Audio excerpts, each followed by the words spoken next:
नमस्कार, मैं doctor Rajeev Singh, Aaradhya mother and child care, Shipra sun city, Indirapuram, Ghaziabad में मेरी क्लिनिक है।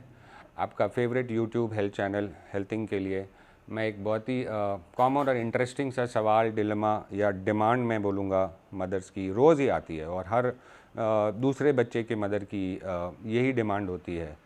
वो सवाल आता है, ऐसा यक्ष प्रश्न है कि उसका आंसर शायद हमारे में से किसी के पास नहीं है। इम्यूनिटी बूस्टर, कोई ऐसी इम्यूनिटी बूस्टर दीजिए सर जिससे मेरे बच्चे का ना ज़ुकाम खांसी ख़त्म हो जाए, भूख बहुत तेज़ी से बढ़ जाए, इसका वज़न इतना हो जाए और ये मेरा बच्चा बीमार ना हो। सो जहाँ तक मुझे पता है इस brand level of immunity booster के नाम से कोई भी दवाई अवेलेबल नहीं है। इसका एक दूसरा रूप जो शायद हम खोज रहे हैं कि कोई विटामिन दे देते हैं, कोई विटामिन देते हैं और इम्यूनिटी इसकी बूस्ट कर जाएगी। सो बेसिक सवाल पूछना है कि अगर सही में कोई ऐसा इम्यूनिटी बूस्टर होता, हमने कोविड का भी समय देखा, 2-3 वेव्स भी देख लिए। सो पहले वाले उसमें हमने देखा मल्टीविटामिन और इस सब का रोल आया कि साथ में अटैच कर देते हैं। सो अगर जेन्युइनली ही कोई अगर पहला वाला अगर आप देखेंगे कोई मल्टीविटामिन से अगर हम Covid is just an example से अगर हम बच सकते तो कोई भी मल्टीविटामिन लेके कोई भी ज़ुकाम खांसी को हम रोक सकते थे। So multivitamin equivalent to immunity booster के मिथ से थोड़ा हमें बाहर आ जाना चाहिए। सो अब सवाल आता है कि मल्टीविटामिन दे क्यों और किसको देना है। सो जो रिकमेंडेशन है उसकी अगर हम बात करें तो मल्टीविटामिन रूटीन में रिकमेंडेड किसी के लिए नहीं है, अनलेस आप देखते हो कि बच्चा अनएक्सप्लेन्ड 2 हफ्ते से ज़्यादा डाइट लॉस में चला गया या क्रॉनिकली सिक रहा है, तभी, और तब भी जब आप देखें कोई डेफिशिएंसी आ गई है। सो मल्टीविटामिन जितने हैं A, B, C, D, इनके अगर आपको डिफिशियंसीज दिख रहे हैं या कुछ माइक्रोन्यूट्रिएंट्स की डिफिशियंसी है तो ही अपने डॉक्टर से कंसल्ट करें और स्पेसिफिक टू द डिफिशियंसी हम लोग उसका ट्रीटमेंट करें। सो ये खोजना बंद करेंगे हम लोग कि एक इम्यूनिटी बूस्टर नाम का कोई तो ब्रांड कहीं पे छिपा हुआ है, इसको हम देंगे और इससे हमारी इम्यूनिटी कहीं पहुंच जाएगी। सो अब आता है इम्यूनिटी कैसे हम अपनी बढ़ा सकते हैं। सो इम्यूनिटी का मतलब क्या हो गया, बेसिकली आपकी डिफेंस मैकेनिज़्म कितनी स्ट्रॉन्ग है। सो डिफेंस मैकेनिज़्म में आर्मी जो है उसका नाम क्या होता है, एंटीबॉडीज़। तो अभी एंटीबॉडीज़ किधर से आती है हमारे पास, या तो नेचुरल इन्फेक्शन से आती है या हमारे वैक्सीनेशन से आती है, और जो हम हाइजीन प्रिवेंशन करते हैं। सो थोड़ी हाइजीन प्रिवेंशन की बातें करते हैं हम लोग, फिर बातें करते हैं नेचुरल इन्फेक्शन की, फिर बात करते हैं वैक्सीनेशन की। सो वैक्सीनेशन में वो सारी डिजीज़ प्रिवेंशन, अभी हम फोकस बेसिकली कर रहे हैं रेस्पिरेटरी इन्फेक्शन की, कि ज़ुकाम खांसी बहुत होती है। तो इसके लिए वैक्सीनेशन में आपके पास 2 वैक्सीन है, न्यूमोकोकल नाम की और फ्लू नाम की। सो जो ऐसे बच्चे जो बहुत वल्नरेबल हैं या प्री टर्म्स हैं या कार्डियक डिजीज़ में हैं या इम्यूनो कॉम्प्रोमाइज्ड हैं किसी डिजीज़ को लेके, तो ये 2 वैक्सीन्स मेरी एडवाइस है कि उनको लगाना चाहिए। फ्लू वैक्सीन 5 साल तक तो लगनी है और उसके बाद पेरेंट्स की चॉइस है डिपेंडिंग ऑन द सिचुएशन। फिर आती है नेचुरल इन्फेक्शन। तो पहले समझना यह है कि आप इतना बीमार क्यों नहीं होते और आपका 3 साल, 4 साल, 5 साल का बच्चा इतना बीमार क्यों हो जाता है। आप भी तो जाते हैं बाहर, आप भी जाते हैं लोगों से मिलने, ऑफिस में, सेल्स में, मार्केटिंग में, फंक्शंस में, मैरिजेस में, तो आप क्यों नहीं बीमार हुए और ये क्यों बीमार हो गया। वो इसलिए हुआ क्योंकि शुरू में आप भी ऐसे ही थे, शुरू में आपकी एंटीबॉडीज़ हर डिजीज़ से नहीं बनती है।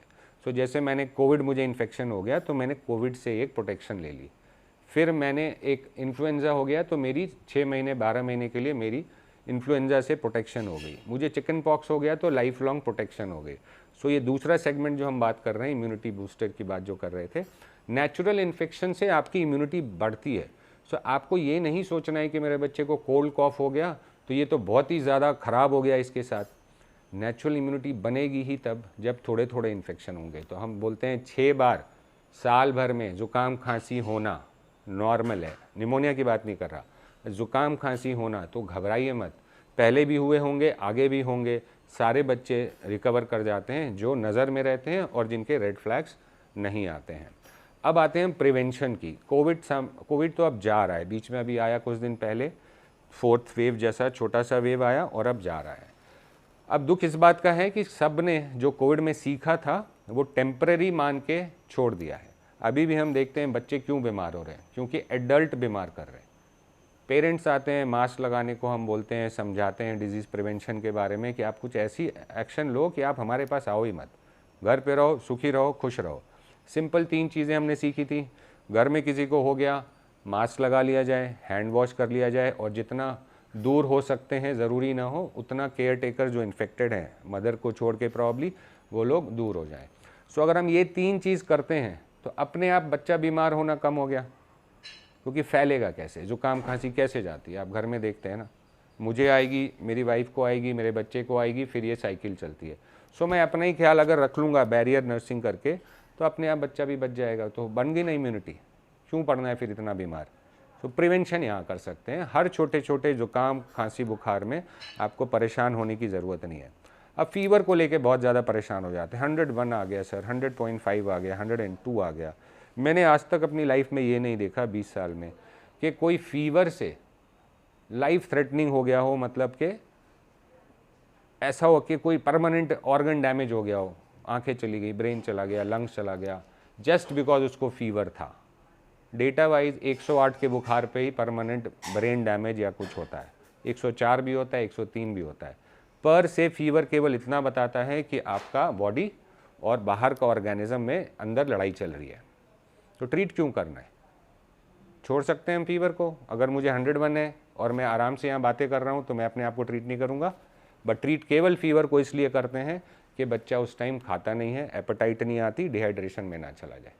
सो पर से फीवर पे पैनिक नहीं करेंगे, उसका मैनेजमेंट के लिए मैंने एक वीडियो बनाई है, उसको आप जाके देख सकते हैं। सो इन नटशेल ये है कि ऐसा कोई इम्यूनिटी बूस्टर नहीं आता कि हम रूटीन हेल्दी बच्चे को दें और जुकाम खांसी होना ही बंद हो जाए।